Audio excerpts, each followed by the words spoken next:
Welcome to University Drive, your pathway to the transformational work of University of the Bahamas. Our goal is to build a better Bahamas by shaping tomorrow's leaders today, finding solutions to challenges, and forging new opportunities for growth.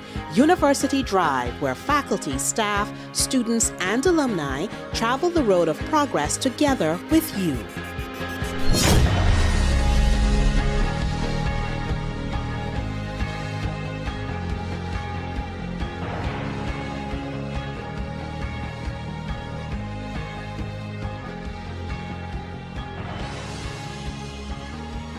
It's the world's biggest threat and extraordinary foe to mankind, but it's of our own doing, and it'll take all of us to overcome it. Hello, everyone. I'm Tamika Lundy. Welcome to University Drive. Today, we have two incredible guests who are helping to lead the charge for climate action from a different perspective. We have planned an enlightening conversation that will explore their experiences, challenges, and hopes for a world that flourishes and citizens actively participate in its survival. Joining us are our youth climate ambassadors for the Bahamas, Ashante Russell and Stephen Hunter II. Thanks for making University Drive a part of your busy schedule. Welcome to you both. Thank you so much for having us. Thank you, Ms. Lundy. Happy to be here. And we're happy that we could finally make this happen. It's been in the works for quite a while, and we're just glad that we're able to pin you down and have what I think is going to be a compelling conversation. Ashante, we'll start with you.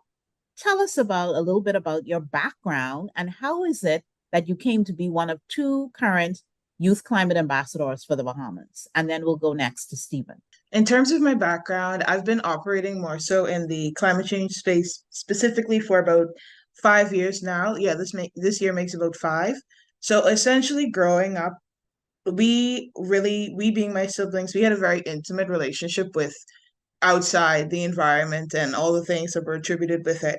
And in that experience, I got the first-hand ability to be able to kind of notice when things began to change. And it was subtle at first, but it began to progressively go downhill, if I can say. And the definite turning point, especially considering the fact that my career aspirations are specifically within conservation research, Hurricane Dorian was definitely that catalyst that pushed me more so to want to work in the international space. So most of my background has been a combination of that national perspective coupled with the international procedures and meeting spaces. So I've been able to travel to various conferences and participate in various international programs that have bolstered and reinforced the entire climate change resilience perspective from small island developing states, because so much of the times we're not in those rooms and in those spaces. So I've been able to actually act as a youth catalyst in that regard. And it's proven to be very beneficial heading into so many different conversations currently. That's all quite intriguing that someone of your age would be so heavily involved and so minded about the importance of being in those spaces and working in the realm that you're working in. And Stephen, what about you? Tell us a little bit about yourself and also what led you to becoming one of the current youth climate ambassadors. I always possessed an interest for the environment since I would say about 8 years old. And I enjoyed subjects such as geography, physics, and mathematics. So I actually decided to pursue a degree in meteorology, which encompasses all of those subjects. And in addition to that, my neighbor, Mr. Michael Stubbs, former deputy director of the Department of Meteorology, which I am currently employed, left an indelible mark on me growing up, as I was able to have conversations with him in terms of how you can utilize meteorology and atmospheric science to actually make a difference when it comes to research, because that's something I actually want to do when I go and pursue my master's degree. So that's a little bit about me on the academic side. I'm a relative newcomer when it comes to the climate change space and sphere. My learned friend Ashante has been in the sphere for about 4+ years. So I am a relative newcomer when it comes to that, but I also wrote a lot of articles in the University of the West Indies Center for Biosecurity Studies newsletter, where I co-authored and wrote articles on topics such as ranging from climate justice to renewable energy technologies. So although I did meteorology, I still have a good understanding of the environmental challenges that we face, especially in small island development states, because a lot of courses I would have done tied into my meteorology program. One of the other things that you share in common is that you both have a connection to University of the Bahamas. For Shante, Yes. it's current, Indeed. and for Stephen, it's in his recent Alumni past. status. So, Ashante, tell us about your connection with UB. So I'm a current biology with a minor in chemistry candidate for 2024. And essentially, when I enrolled in UB, my overall focus was not really to go into biology with chemistry. Now, I strictly wanted to either do biology or marine biology. And when I left and came back to the Bahamas, I found out that the marine biology degree itself was dissolved and it was kind of encompassed into SIS. Now, I was given the advisement, considering what it was I wanted to do, to go broad really and just kind of go into biology with the chemistry. And it's proved to be beneficial because yes, in terms of the social aspects of speaking in the climate change space and navigating through it, the SIS program and has been able to afford me that opportunity because I do strictly electives from that degree pathway. But I am specifically interested in research as well as theoretical application. So the mix between the two has proven really beneficial for me at this point, even though it keeps me up at night. It still has its basis in everything. And a lot of the things that I've been able to do, I've been able to tie directly to UB. So it's really something that I'm glad I chose to do in the long run and in the long term. So yeah, I'm very, very happy to be a Mingo.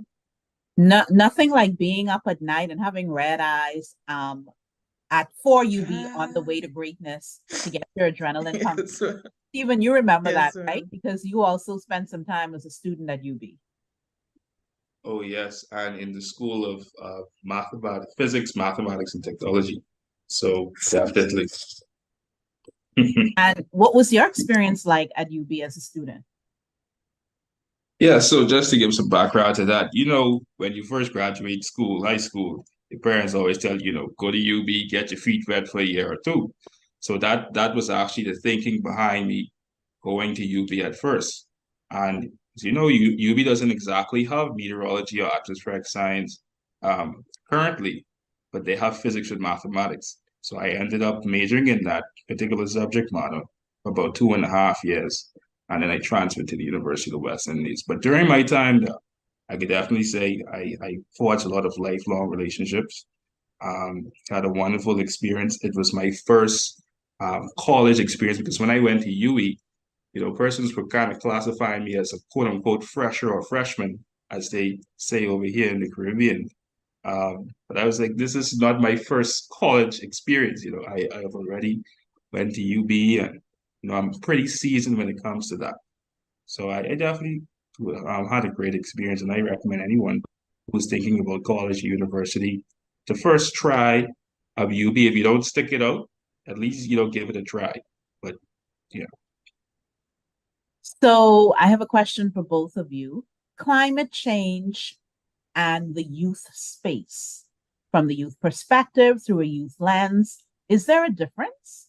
Is there something special about youth advocacy or youth education or youth activism when it comes to climate change or climate action? I'd say there's definitely a splicing perspective. So much of the time when you talk about climate change and the entire climate change community, it's heavily saturated in the experience of individuals from a, let's say, senior standing. But what it really means for young people, it's really a movement that is one part inclusive of energy and the needed bolstering in the space, as well as the honest truth of our survival. Because so much of the time when we're talking to individuals and we're advocating for youth in this space, we're honestly advocating for our futures. We are completely understanding of what's going on. We're completely aware, and we have no choice but to be aware because everything is changing around us and has been changing around us since our generation came into existence.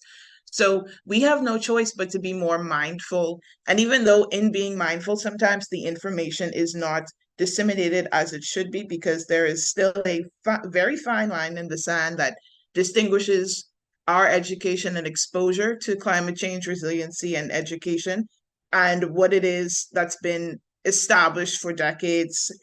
It's a very cumbersome conversation, and it's coming to, I'd say, fruition in this particular year because unfortunately it's something you cannot ignore anymore. It's something that's become so in your face that you have no choice but to recognize it and to recognize the different perspectives that exist in this community. So it is definitively different, but it still equates to the same conversation that all of us, the older and the younger generations, have to be more mindful and more interested in collaborating for us to actually have a meaningful and long-lasting result in this conversation.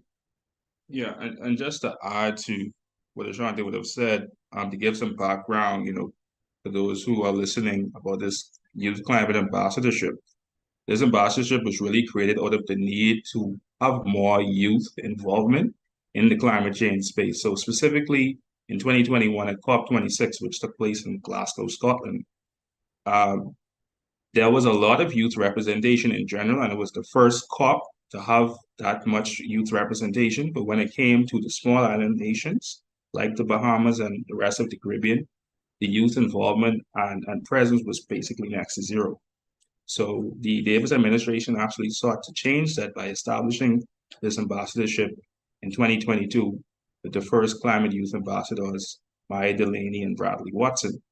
And now we are the second addition to that. So we were really brought in and instituted to kind of lead this movement in the climate change space in the Bahamas because it's so critical to have that youth involvement because it is an issue that's going to ultimately affect youth more so and disproportionately. In your work as youth climate ambassadors, what has been the most important in terms of focus and in terms of outcomes up to now? Well, one of the main things, or several of the main things actually, we've been striving to do since being instated is really bringing that parallel between education and exposure. Because so much of the time when we talk about anything from a theoretical standpoint, especially in the Bahamas, there is a disconnect. You can really and truly regurgitate information to young people as much as you want, but if you do not establish a tangible connection, it will literally run off like water over a dam. And that's been something we've been trying to essentially rectify since we came into office. So when our first event was one that we did in collaboration with the Youth of India Foundation. And in doing that, the reason we really wanted to foster a connection with a larger, more developed nation is to really bring about the conversation and perspective. Yes, we're more so as a small island developing state on the receiving end of everything that larger nations do. But at the end of the day, in order for things to be progressive, we have to begin to have these conversations. We have to begin to understand each other's perspective in order to be progressive. So much of the time, we kind of look at it as a you versus me, as opposed to you and me, in order for us to reach solutions. So that's one of the things we've kind of carried on to this point, striving for multi-generational and multi-sectorial connections, because we are a generation that, though we can sometimes be pegged as being very, very, very bullheaded, they often call us the microwave generation. Most of that comes from the fact that we know we are really operating on a very specific time frame. We don't have 30 more years to deliberate several conversations in the climate change space. We literally have been operating on a specific clock, and that's something we've internalized during our ambassadorship because we know we're going to be in office for a specific amount of time. So we do have a specific amount of objectives we'd like to achieve. And I'd like to say that we've been doing a very good job at this point because we've been able to engage young people from across the country in our first Bahamas Youth Climate Conference. And it was so momentous for us because Not only was it the first conference to be held of that nature, but it was one in which we were able to pull together young people from several of the islands. So we've been making progressive steps up until this point to actually include, endorse, and expose young people as much as possible. And yes, a lot is still left to be done. But by establishing frameworks and guidelines and different operating standpoints, we are not only just doing something to encourage the generations to come, but we're setting a standard and a staple for other people to follow. And Stephen, what's your view on connecting with young people? Yeah, so as it pertains to connecting with young people specifically, again, just to add to the work we have done so far during this ambassadorship, our flagship event would have been the Bahamas Youth Climate Conference that took place on July 13 and 14. But since then, we have been engaged in a number of other workshops and engagements. One of them was Friends of the Environment, which, as you know, is based in Abaco. We had a little Zoom talk with them, with a few of the students who go there.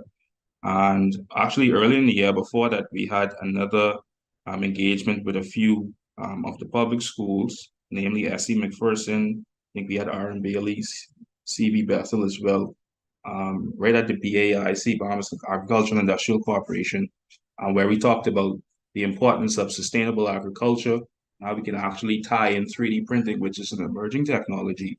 And it was actually a good thing to have that 3D printing aspect of it, because it kind of captured the attention of the students, because it's such a cool thing to look at. And the program coordinator at Project ICE, Christopher Heasty, is very instrumental in leading that workshop, where he was able to show the kids how he made actual hydroponic stand from a 3D printer. So that was very cool as well. We also had a climate change guardians workshop, in which we partnered with UNESCO and Mrs. Deidre Bevins at the Ministry of Education. That went very well. We had a number of students from the Family Islands as well as in New Providence. And just very recently, we also partnered with Brief in their recent Eco Schools workshop, which our Prime Minister, Minister of Environment, and current Minister of State, Mr. Zane Lightbourne, attended as well. So we have been very active in this space, but we know it is important that we reach those on the Family Island specifically, because we don't want climate change to seem like a Nassau-centric issue, because that's kind of the impression can come off as. So we really are hoping to expand our work throughout the length and breadth of the Bahamas over the course of our ambassadorship. Shared responsibility and shared participation. I like it. Let's pause here for our first break. You're listening to University Drive. We'll have more after this. Are you ready to take your knowledge or career to new heights? Don't wait to invest in your future. Do it now. How? Earn a professional development certificate from University of the Bahamas. Whether you're looking to enhance your leadership abilities, sharpen your technical skills, or explore a new field entirely, our Continuing Education and Lifelong Learning Center has the ideal course for you. We offer single-phase electrical, ethics in procurement, accounting for entrepreneurship, stop managing, start leading, dynamic presentations, digital marketing, superior customer service, and justice of the peace. We even have courses on smartphone photography, TikTok videos, defensive driving, and interacting with difficult people. Or open the door to new languages with English as a second language, conversational Chinese, and Spanish in the workplace. Our instructors are experts in their fields, and they're here to support you every step of the way. Call us at 302-4449. Enroll today.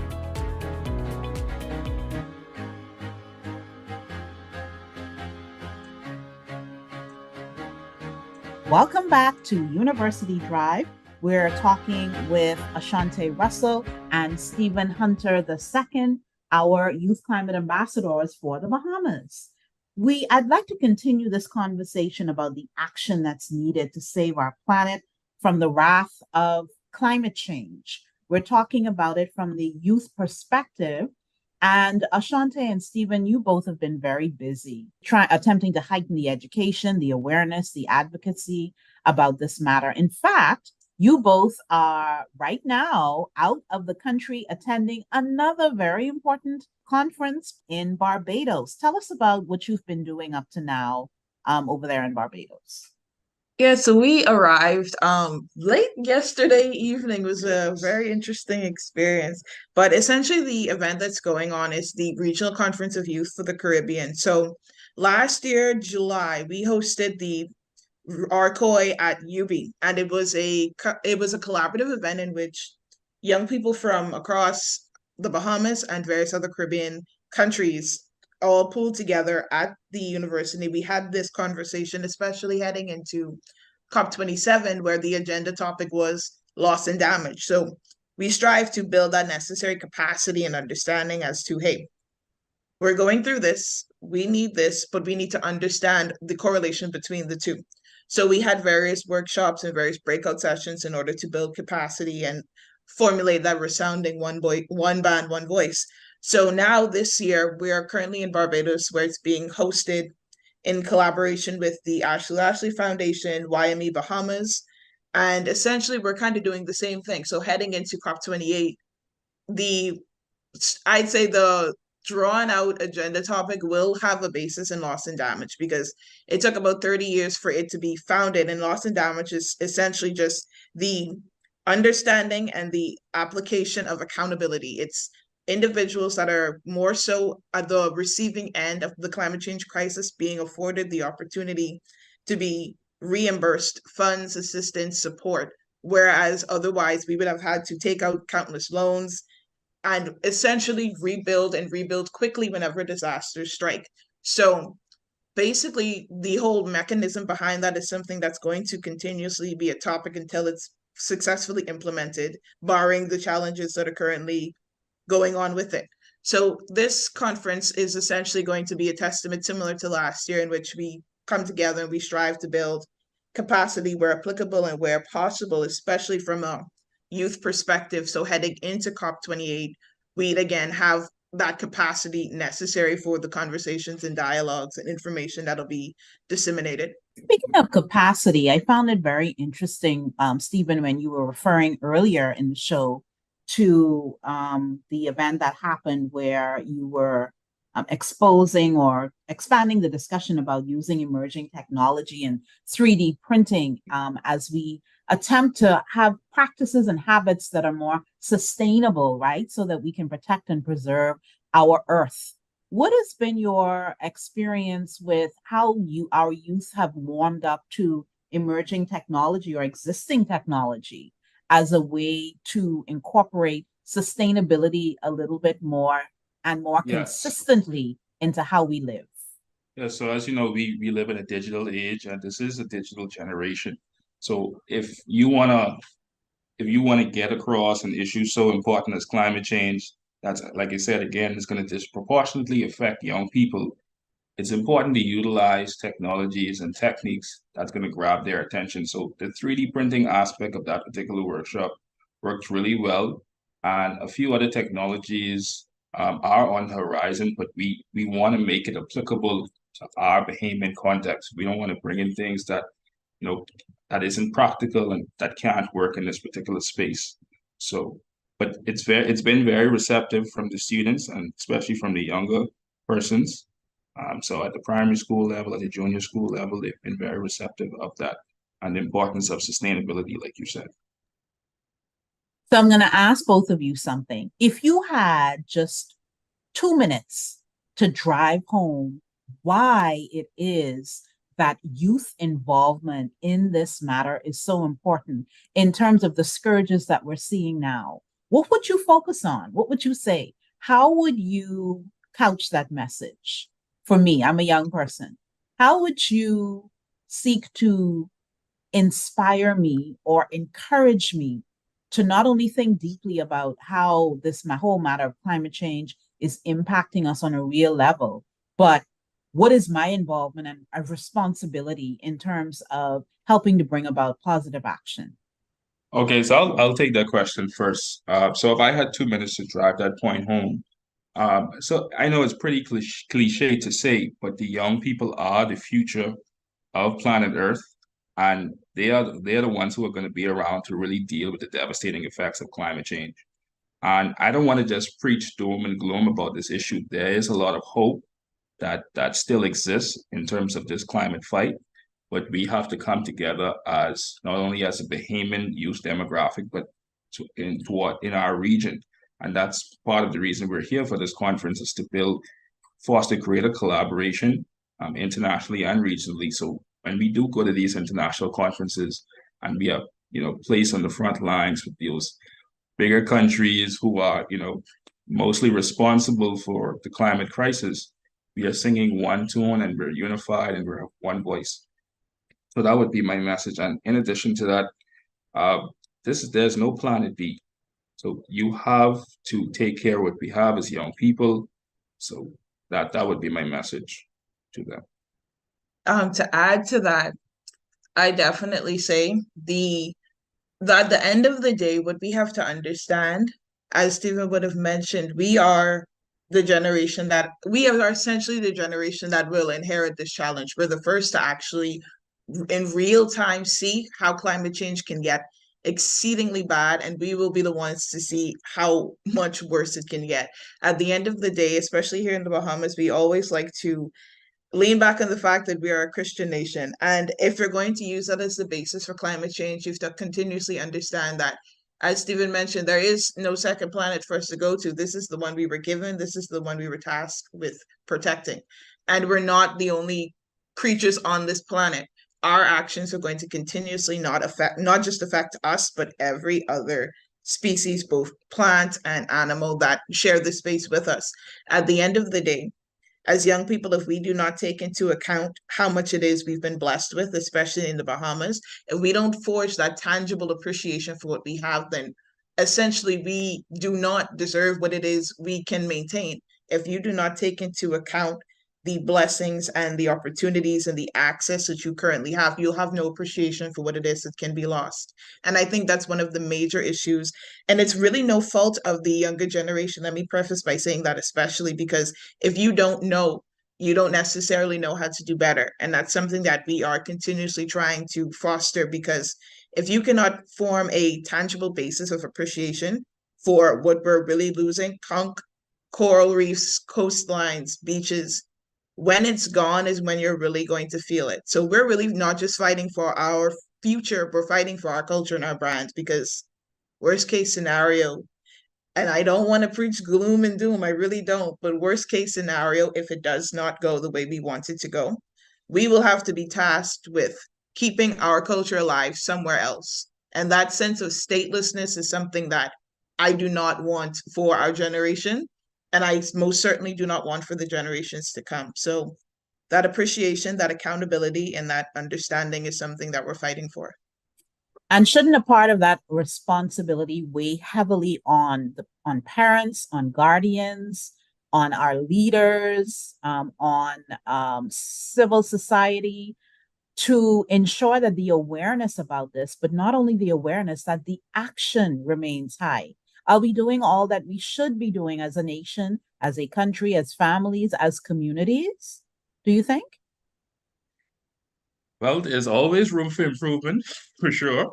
But I definitely think more has to be done, specifically on the front of getting the message across to the children in the more rural communities. We just came out of a session entitled Caribbean Storytelling, and the usefulness in using storytelling to kind of portray the climate crisis, because it appeals to the emotion, and statistics and data might not always resonate with people. It can kind of go over some person's head. So storytelling and the importance of that was one of the things we spoke about. And one of our colleagues in the room mentioned the fact that why should persons of a lower socioeconomic background even care about climate change when they have to worry about day-to-day survival? So I think that's an important statement, and we need to do more to get the message across to those people and the importance of why you should care about climate change, why you should save the conch, why you should care about the environment, because those persons actually make up the majority. So if we want to affect meaningful change, we have to reach those persons in our community. And I'll let Ashante add more to that. But before you go, before we Mhm. transition to Ashante, that is actually a very good question. People Mhm. are concerned about living from day to day, where the next meal is coming from, buying clothes and Mhm. shoes, and making sure that their family has a roof over their head. How do you bridge the gap between those very real needs? And when you say something like climate change, that a lot of people may think is kind of like this nebulous thing that's all the way over there, that Mhm. really don't, Mhm. I really am not into that right now. Right now, I'm trying to figure out where I'm gonna get What I a can eat dollar next. fifty exactly to Mhm. buy some raw chicken to go home and cook for my family. So how do you bridge that gap?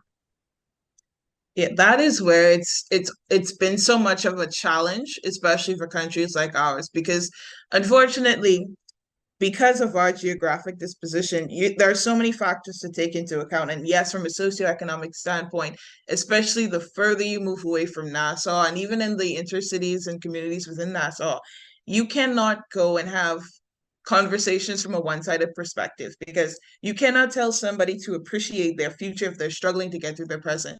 And that's something that's been a continuous problem in the climate change space, because yes, we're trying to foster that meaningful connection, and yes, we're trying to build that basis for that future and international collaborations. But at the end of the day, if my choice to do something that would get me through today potentially impacts my future, 90% of the individuals tasked with that situation are going to make a choice that puts the future in further detriment, simply because you have to live to see it.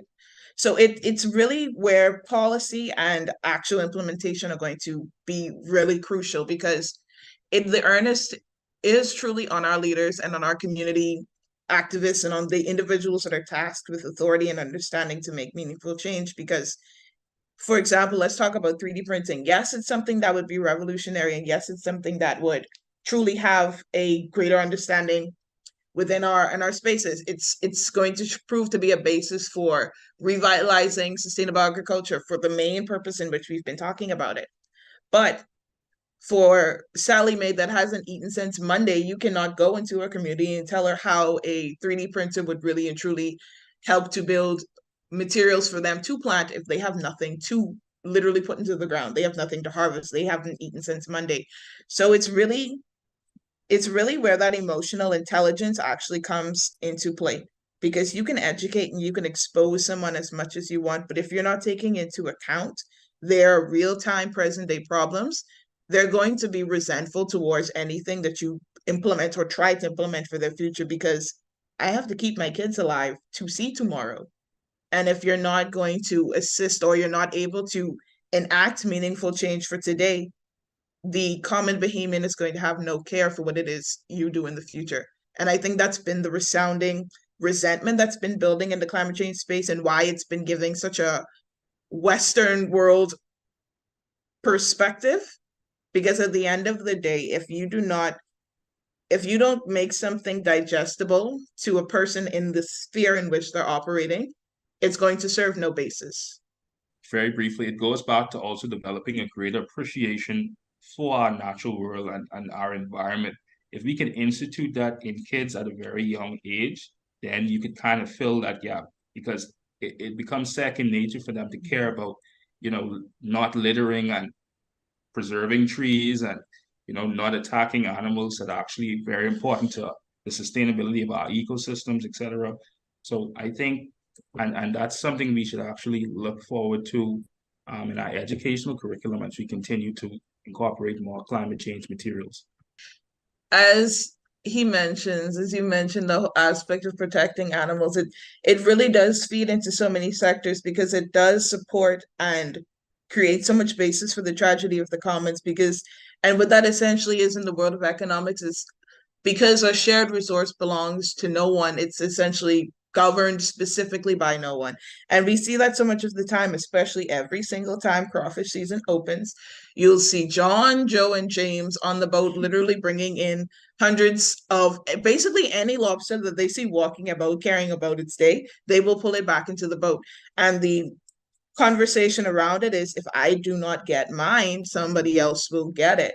And that leaves me out of the conversation. So it does ultimately feed back into instilling that level of stewardship from the get-go. Because Social responsibility. yes, because if you have no basis and you have no general societal code of conduct, especially for things that no one owns, They will, and they have continuously gone above and beyond to, I don't want to say the word abuse, but essentially it is an abuse on nature. It is an assault on nature. And whether we are conscious of it in real time, that's what it is. And for organisms that are not regulated, so like with so many stipulations as the crawfish, it's worse because if there's no governing principle, there's no governing law. Yeah, there are quotas, and yeah, there may be regulations. If there is no societal understanding and commitment, we will single-handedly fish something or capture something or kill something completely out of our ecosystem.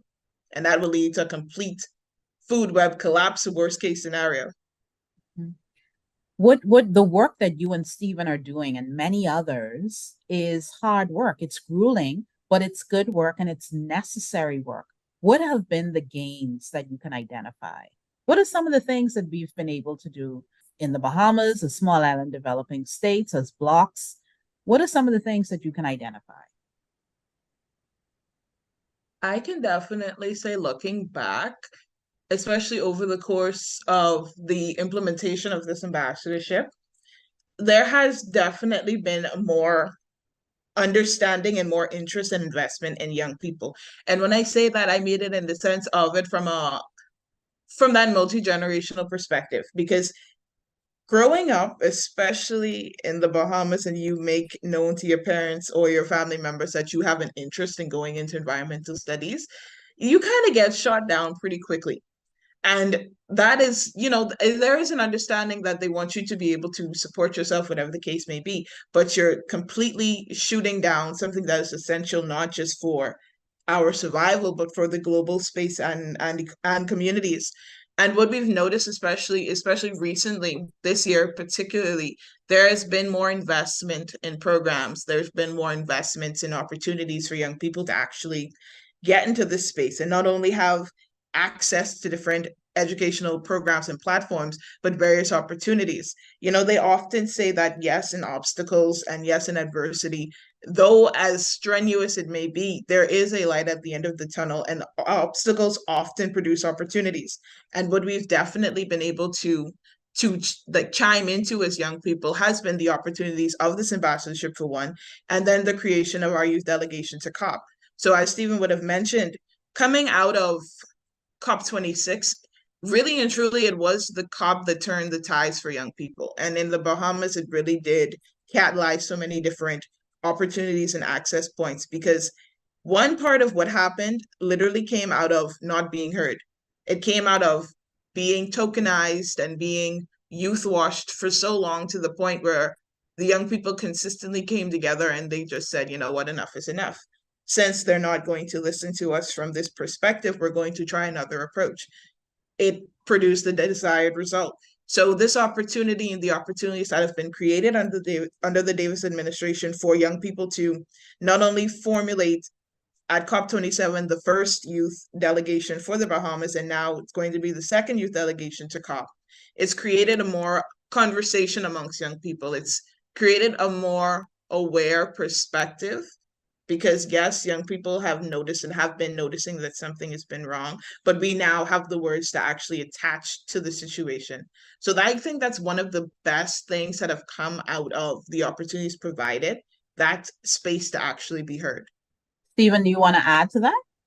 Yeah, I will actually, and just saying that expansion of the climate change space and the capacity building that we have seen over the course of the various workshops, as would have mentioned, and the conference in July, just seeing that capacity being built among young persons who are interested in the environment. And I always say you don't necessarily have to be interested in the environment to care about an issue like climate change, because it's a multifaceted issue. It's going to affect persons of all walks of life and all generations. So we have to ensure that yeah, we have to ensure that it's going to be heard in the climate change space. But also, going back to your previous question in terms of the gains, I don't really consider this work. It's more so like our civic duty and ensuring that this is done. So definitely seeing that capacity being built, because we understand with that capacity being built, we're getting closer and closer to effecting meaningful change. So when we go to these international conferences, we actually have more persons who are able to, effectively contribute to the discussion, whether it's in the negotiations or in an observer capacity. And this is how we can actually acquire that, climate funding that, we have been pushing for so much of small island development states as it relates to loss and damage. So that's one of the primary gains for me so far. But we have a few more months left in this ambassadorship. So later on, you could probably revisit that question as we reflect over the course of the year. All right, we'd love to do that. So this is a very good point at which we are going to take our second break. But when we come back, we'll pick up this conversation and we'll talk about the premier International Climate Change Conference, those crucial conversations, and how we connect conversations to action. We'll take a break and be back after this.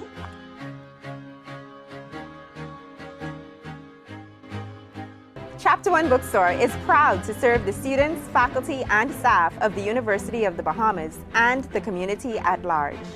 We are the premier choice for the purchase of university textbooks and supplies, and UB logo apparel, paraphernalia, and gifts. We also carry a wide variety of school supplies, learning aids, and leisure books. Visit our copy center for all of your printing, copying, and binding needs. Chapter One Bookstore is located on the ground floor of the Michael H. Eldon Complex on University Drive. Shop with us on Monday through Saturday.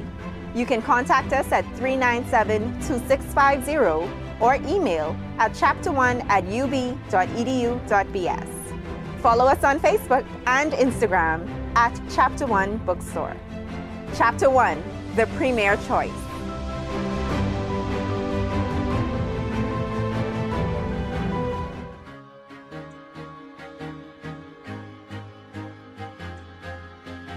Back we are on University Drive for our final segment here, talking about climate change and the youth perspective with Ashante Russell and Stephen Hunter II.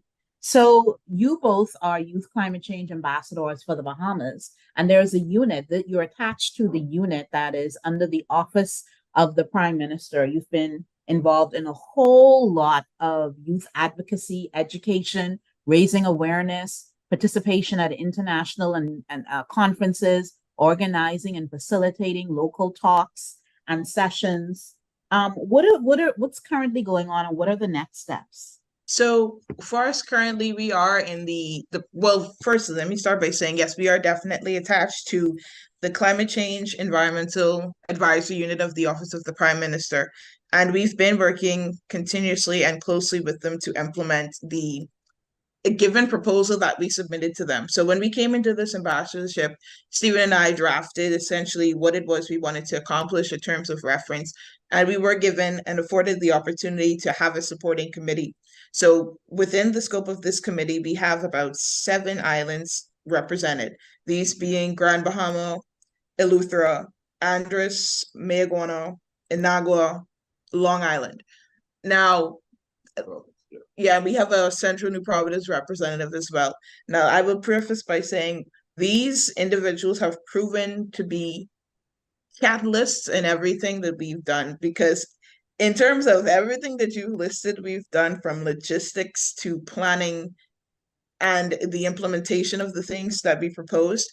It has definitely and understandably proven to be cumbersome when on the worst end of things. So they've definitely supported us and helped us to not only educate and expose young people across the country to what it is that we can do, but they've helped us to support the conversations about what we can continuously see and look forward to as young people enter this space. So that is one thing that I can truly say up to this point we've had the absolute pleasure in being affiliated with.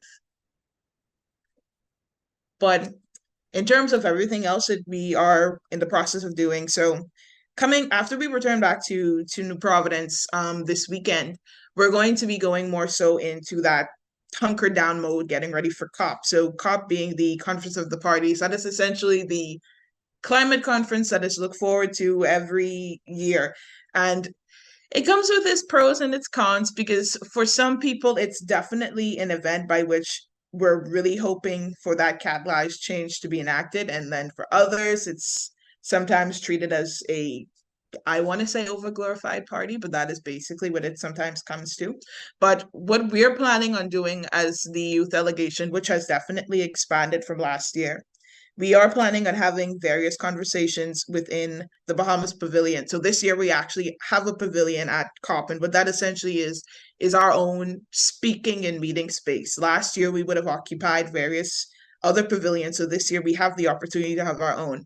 And we'll be engaging with the youth delegation in different conversations and discussions about issues and meeting points that we deem necessary, and definitely in support of the challenges and opportunities we've noticed around us. So that is going to be our driving factor, really heading into COP. And we'll be having those conversations as well as the presentation of our completed manifesto coming out of the Bahamas Youth Climate Conference. So definitely going into that working mode to get everything together and organized. So when we present the perspectives and the needs and the understanding of the youth from the Bahamas, we literally do so to the best of our ability. Yeah, so just to highlight what that manifesto really represents. So just like Ashanti would have said, it's representative of the youth perspective. So at the Bahamas Youth Climate Conference in July, we had a series of breakout sessions, and each breakout session was tailored around a different subject matter, obviously related to climate change and the environment. So we had topics like waste management, renewable energy technologies. I think we did sustainable agriculture again, and how coastal erosion as well. And we had all of these different perspectives. So at the end of each session, we actually gave all the persons in the room, all of the students, that being an opportunity to kind of make suggestions and highlight what challenges they face in their respective communities, specifically those in the family of islands, because like I said, we don't want this to be a Nassau-centric issue. So we had a lot of input from those students. And so over the past few months, we've actually been compiling that document, and we're in the final stage of consolidating this document, which will actually be the working document that we will take to COP and will be representative of the youth voices. A lot of what you both do is having conversations, and each of you is unique. How do you bring your unique experiences and aspirations to bear on the critical conversations that you're having? I'm interested. Well, it's definitely something that, after doing it so consistently, you don't even always notice that you're doing it. So I'm actually glad that you pointed out that question. So for me, honestly, I kind of refer back to what got me into this space. So pretty young, I really decided that I was going to be a scientist of some sort. And after realizing that the medical field was not for me, and I strive to go into the environmental space, my driving factor has and will always be preservation for people, preservation for the future. Because at the end of the day, there's a guiding principle that was instilled in me when I went to school in Eleuthera. And it's literally learning to live well in a place, learning to leave the places that you occupy better than you originally met it. At the end of the day, yes, we all are afforded the equal responsibility as well as opportunity to do justice and do our best by our ecosystems, by our communities, though no one else or not everyone else will do it. Rather, when you have that understanding and that conscientious belief, you take that to heart. You take it really and truly to the core of you.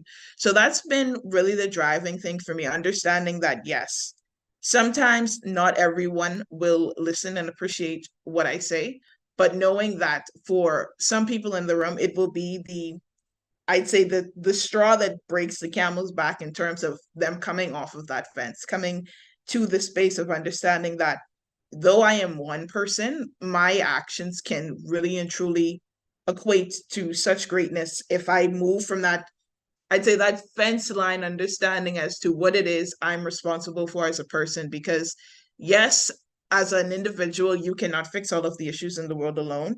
But if you come to the understanding that you have a choice to either add to it or add to the rectification of what was caused, you can collectively make a difference.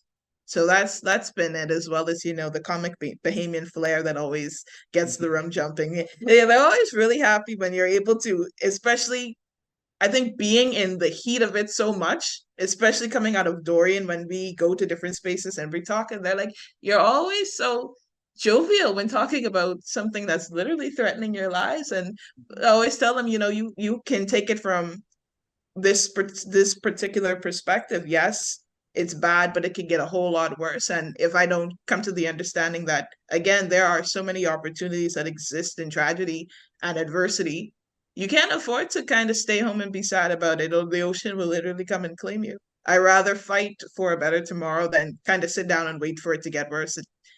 It proves no benefit. You're hopeful. And Yes. how do you engage the Stephen Hunter touch?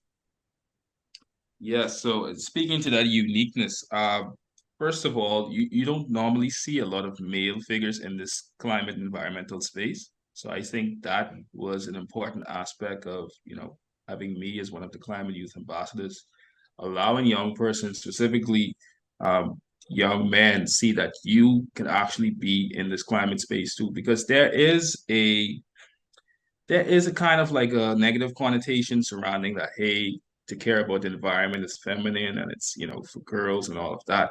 So to kind of dispel that negative connotation and that misconception, it's important that, you have a male figure here as also a youth climate ambassador. And in addition to that, being someone from the natural and physical sciences, like I mentioned earlier, I study physics with mathematics. You don't necessarily see a lot of persons from that, particular background get involved in the more social science aspect of things. So I think those two aspects actually speak to the uniqueness of it, and actually shows to students that, hey, it doesn't matter what your background, what your career aspirations are, you can be involved in this space as well.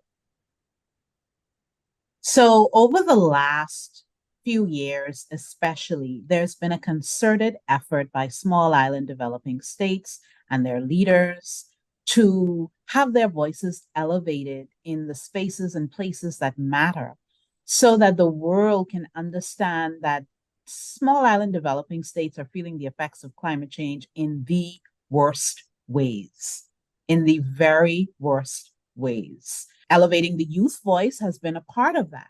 What do we need to do to make sure that the world continues to understand that these small island developing states need to be heard, and what they are appealing for need to not only be considered, but put into action? Well, in the shortest and most effective way I can answer that question, we have to be present. And yes, that comes with so many conversations, especially back home. We always say, you guys are going here, you're going there, you're going everywhere. And yes, sometimes it can be done in a virtual setting and capacity, but in some instances, you have to be there. There was a saying that I heard by the Solution Prime Minister earlier this year: if you're not at the table, you're going to be on the menu. And that's been consistently what's been happening. Because we're not in the rooms and spaces, other people are advocating for us, and they're not advocating for our benefit. They're making choices that directly impact us presently and future wise, because the perspective is, since you're not there, it's clearly it cannot be affecting you, when that's not the case. So we have to continuously be present when it matters and when it's most meaningful. There are some engagements where we don't necessarily have to be physically in the room, but for the ones that constitute the actual preservation of our people, of our culture, of our future, we have to be there, and we have to be, as they often tell us in the Caribbean, loud and resounding and bolstered, because if we play the cat and mouse game and the mouse stays in the hole, we will not make it. And that's something that's been really and truly repeated and reiterated over and over again, because as young people, especially coming into these spaces, you'll begin to really and truly notice that if you're in the room and you don't speak up, someone else will speak for you. Someone else will implement something or try to implement something that will directly affect you. And it makes it more real, because if I'm in the room and you're doing that, and you're aware that I'm in the room and you're doing that, I can only imagine what it is you're doing when I'm not there. Stephen, how do we not be on the menu? Like, like my colleague would have shared, we have to be in the room. And just to highlight some of the challenges that exist to be in those rooms. At a previous conference, climate change conference, that is, a particular country had over 300 persons as a part of their delegation, when our country, the Bahamas, only had six. So you can see kind of the dichotomy that exists when it comes to small and developing states and larger countries at these conferences. So we are already, playing from behind. So I think at the very least, we need to be there, be in the room, so we can actually contribute to the discussions effectively and highlight the challenges that we face. I mean, there's no secret that what's happening to small and developing states, but we have to continue to be that voice. We have to continue to set that paradigm, because if, like my colleague said, if we remain silent, no change will happen. All right. And so in the last few moments that we have, I'm going to turn it over to both of you to give us some wrap-up comments, but I'll just ask that you kind of focus in your wrap-up on the urgency of now. So really and truly, if as again, if as often is said, if not now, then when? If we don't make the decision to act as catalysts of change now, we won't have anything to change in the future. We won't have anything to stress about, to fight over, to lobby for. If we don't make the sometimes difficult decision to change things for the better today, so that tomorrow can be a whole lot easier, though it may still have its challenges. And we're not saying that if we act today, everything will magically change tomorrow. That's not how it works. But if we do not give it an honest try, if we do not have honest conversations and actually make the effort to not only endorse non-state actors, governmental officials, and most importantly, and I say most importantly, the youth demographic, we will continuously be kicking the can down the road. And is that not what got us in this situation to begin with? People saying that, hey, we're going to do it tomorrow. Hey, we're going to fix it in a couple of months. 30 years passed before they actually allowed loss and damage to be an agenda topic at COP. That means for 3 decades, individuals were kind of dancing around accountability. We're dancing around the reality of small island developing states. And not because they didn't know, it's just they chose to do it tomorrow, or they chose to do it when it was convenient for them. Tomorrow is not always convenient for the individuals that are fighting for today. So if we do not actively make that choice to be accountable and to make meaningful contributions today, we will not have a tomorrow to do it in. Yeah. So just to piggyback off what Shante would have said in terms of the urgency of now, if we continue to kick the can down the road, eventually there will be no more road left. So we have to. I don't know how many of the listeners are familiar with the 1.5 degree to stay alive phrase. That comes from the Intergovernmental Panel on Climate Change, which is a group of scientists who studies the climate and does research, and they give that important information to the UN body. So 1.5 degrees is basically the average global temperature rise above the pre-industrial the industrial revolution. And we are tinkering around 1.1 or 1.2. And if we continue on this current trajectory, we will not be able to stay below that 1.5 degree threshold. And the impacts of that are severe, especially for small and developing states like the Bahamas. We will lose 80% of our coral if we make the 1.5. So surpassing that will actually exterminate our coral reefs, which, as you know, is an important marine habitat for many of the conch and the Nassau grouper and the snapper, the things that we like so much. So the urgency is very much still here, and we must strive, although it's ambitious at this point, to keep that 1.5 degrees Celsius goal alive. We have to start now. We have to start today. All right, very good. That is an excellent note to end on. Choose collective responsibility and choose survival. Ashante Russell, Stephen Hunter II, thank you both for joining us as guests on University Drive. Thank you all also to our listeners. Thanks for joining us and tuning in and staying connected. Continue to listen out to University Drive. I've been your host, Tamika Lundy. See you again next time, right here.